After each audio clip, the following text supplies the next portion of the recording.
구독과 좋아요를 눌러주세요. 안녕하세요. 맛집 설명서 먹방 외계입니다. 그야말로 숨어있는 중식 맛집 화자위엔을 찾았습니다. 위치가 정말 애매해서 가기가 어려운데요. 바로 앞에 버스 정류장도 있고요. 가게에는 주차장이 꽤 넓게 마련되어 있습니다. 들어가는 간판부터 엄청나게 크네요. 화자위엔은 화씨 가든의 중국말이라고 합니다. 실제로 화자위엔은 중국 베이징에 본사가 있는 진짜 중국 식당입니다. 베이징에 8개 정도의 매장이 있다고 하네요. 화자위엔은 베이징에서 오신 주방장이 있어서 제대로 된 중식 요리를 맛볼 수 있는 곳이 바로 여기 화자위엔입니다. 그릇이나 가구도 전부 중국에서 가져온 제품이라고 하네요. 오픈한 지는 3년 정도 됐다고 합니다. 화자위엔의 대표 메뉴는 단연 북경오리입니다. 세계적으로도 유명한 북경오리 베이징 카오야의 원래 이름은 난징 카오야였다고 합니다. 14세기 중국 원나라 세력이 약해진 틈을 타 주원장이 난징을 점령하고 명나라를 세우게 됩니다. 당시 오리구이는 난징에서 대중화되어 있었다고 하는데요. 명나라 수도를 난징에서 베이징으로 옮기면서 오리구이 굽는 기술도 함께 베이징으로 오게 됩니다. 베이징 카오야가 정식 명칭으로 자리 잡은 건 청나라 시대라고 합니다. 청나라의 건륭 황제와 서태후가 이 요리를 즐겨 먹어 유행을 타게 되었고 베이징 카오야로 이름을 알리게 되었다고 하네요. 화자위에는 룸이 상당히 많이 있는데요. 이날은 VIP 룸에서 모임을 진행했었습니다. VIP 룸은 총 14명까지 앉을 수 있는 대형 룸이고요. 화장실까지 룸 안에 준비되어 있었습니다.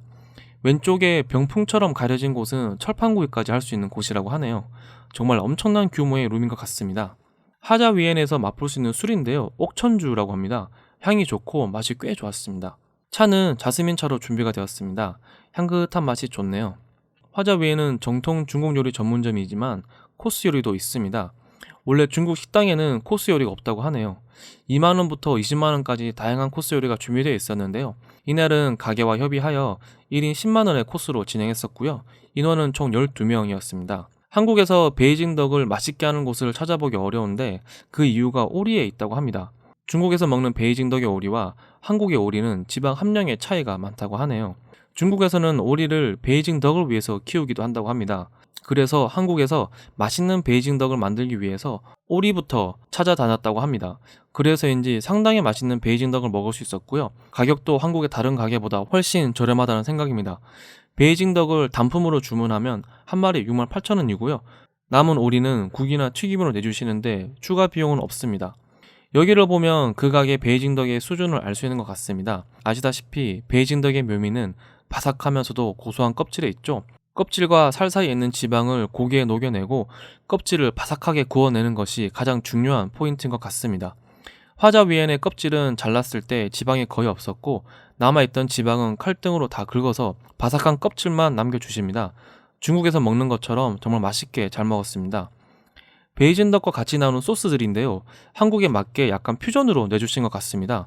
원래는 대파와 춘장만 나오는데 칠리 소스까지 있네요. 그런데 개인적으로는 대파와 춘장만 먹는 것이 가장 맛이 좋은 것 같습니다.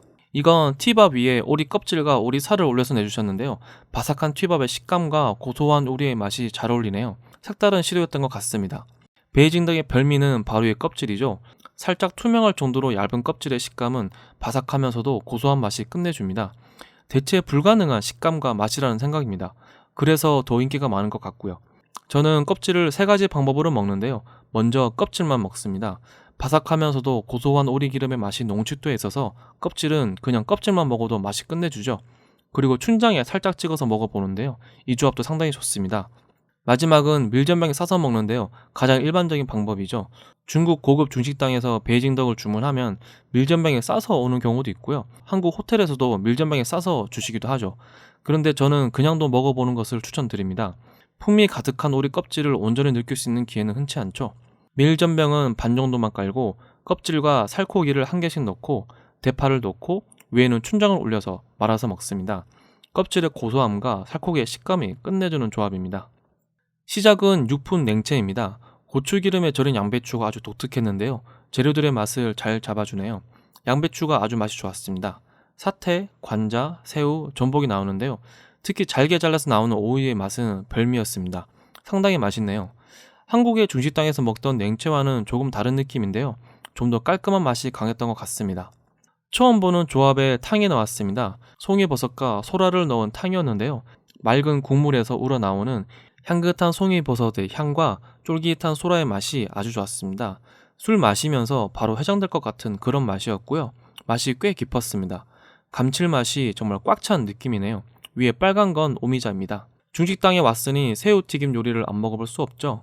큼지막한 새우를 바삭하게 튀겨내 칠리 소스와 와사비 소스에 버무려서 나왔습니다. 조금은 기름지고 느끼할 수 있는 크림 소스에 와사비를 더해서 깔끔한 맛으로 내주셨네요. 와사비의 맛은 매우 약해서 코가 아리거나 하지는 않았습니다.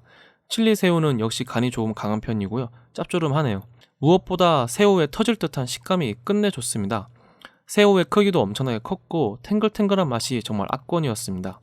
요즘 한국에서 많은 인기를 얻고 있는 마라탕이 나왔습니다. 개인적으로 마라는 별로 좋아하지 않지만 알싸한 맛은 일품이죠. 안에 알알이 들어있는 마라만 조심하면 그래도 맛있게 먹을 수 있습니다. 소고기가 듬뿍 들어가 있고 마라도 꽤 많이 들어가 있어서 정통 중국식 마라탕을 좋아하시는 분들도 맛있게 잘 먹을 수 있는 것 같은 요리였습니다. 다만 마라에 익숙하지 않은 한국인이라면 국물 위에 떠있는 마라는 절대 씹으면 안 됩니다. 입안의 감각이 마비되는 통각을 느낄 수 있는데요. 입안이 얼얼해지고 아무 맛도 안 납니다. 안에는 배추도 푸짐하게 들어가서 시원하면서도 알싸한 매운맛이 좋았습니다. 원래 메뉴에는 없는데요. 모임을 기획할 때 사장님에게 부탁한 요리입니다. 화자 위에는 생선 요리의 종류가 많지는 않네요. 언제나 그 맛이 좋은 청칭우럭이죠. 상당히 큰 우럭으로 만들어 주셨는데요. 아침에 노량진 수산시장에서 공수한 재료라고 합니다. 신선도가 좋아서 그런지 탱글탱글한 살의 식감이 예술이네요. 간장 소스도 많이 짜지 않고 적당해서 우럭과 같이 먹으니 그 조합이 좋았습니다. 특히 저 간장 소스는 볶음밥이랑 같이 먹어도 맛이 아주 좋죠. 조금은 생소한 중국식 가지볶음 요리가 나왔습니다. 중국식 가지는 전부 튀기는 줄 알았는데 안 튀기는 요리도 있긴 하네요. 살짝 매콤하게 볶아냈는데 가지의 식감이 엄청나게 부드러워서 한국식 가지 무침과 유사한 맛입니다. 개인적으로 가지는 역시 튀겨야 더 맛있는 것 같습니다. 간간하니 매콤한 가지볶음 뒤에 슴슴한 간의 청경채 볶음이 나왔습니다.